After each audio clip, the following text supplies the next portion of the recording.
rrezik europian, janë një rrezik ndërkombëtar. Dhe sigurisht kjo ka filluar të kuptohet gjithnjëherë më shumë. Ato dikush që lobohet nga Edi Rama, nga Soros, nga paratë etj, mund ta mbështesë për një moment të caktuar Edi Ramën, por nuk kanë për ta mbështetur, sepse ky po bëhet një rrezik shumë i madh. Destabilizimi në rajon, por edhe në Evropë.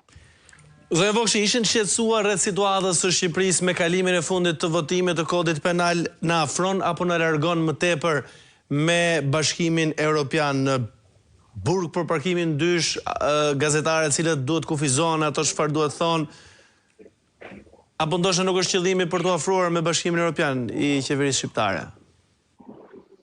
Po ashtu mbrojtje që po i bëhet ministres, zëvendës kryeministres Belinda Balluku, që po i bëhet një mbrojtje me forcën e kartonave. Çdo shqiptar tashmë e ka të qartë që me Edi Ramën nuk ka mbyllje të kapitujve, nuk ka ecje përpara në procesin e integrimit, nuk ka integrim në Bashkimin Evropian. Me Edi Ramën, jo vetëm që nuk do jemi shpejt 2027 të harrohet, madje ka filluar dhe vetë të thoj dal nga dal, as 2030 nuk kemi për të mbyllur dot me Edi Ramën kapitujt, nuk kemi për të bërë asnjë hap përpara. Dhe kjo po ju dëshmohet çdo ditë më shumë. Edhe faktorit ndërkombëtar, qoftë në Bruksel, qoftë në Strasburg, qoftë në SBA apo në vende të tjera të botës. Kjo është çdo ditë më shumë. Kombëtarët e ndërkombëtarët e kanë gjithnjëherë më shumë të qartë kush është Edi Rama dhe pse Edi Rama nuk e do integrimin. Ju mendoni që Edi Rama do integrimin? Ju mendoni që Edi Rama do që të monitorohet, të kontrollohet nga institucionet e BE-s? Jo. Aq më shumë e rrit retorikën ai për afrim të Bashkimit Evropian, aq më shumë largohet Shqipëria nga Bashkimi Evropian, se çdo veprim që ai bën, dhe veprimet e fundit me kodin penal, jo më lart se sot e kemi diskutuar këtë në Komisionin e Monitorimit, kam ngritur alarmin për kriminalizimin e media.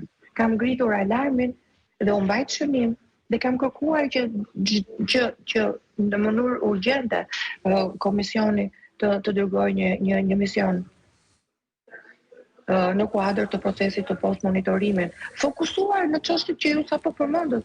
Pra, pengimi i heqjes së imunitetit të zëvendës kryeministres Belinda Balluku, që tregon fare qartë që është Edi Rama i përfshirë në të gjitha këto afera, kriminalizimi i medias janë çështje tani aktuale që diskutohen.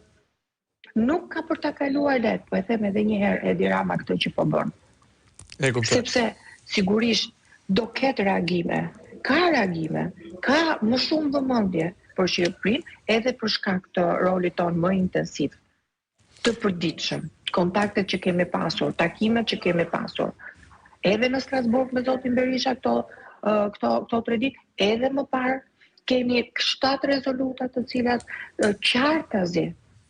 qartazi dëshmojnë që komuniteti ndërkombëtar e ka kuptuar që me Edi Ramën nuk ka zgjedhje të lira, që me Edi Ramën ka autokraci elektorale, dhe autokracia elektorale nuk lejon pluralizëm, nuk lejon organet e drejtësisë të veprojnë të pavarura, nuk lejon media të pavarur, nuk lejon shoqëri civile të pavarur.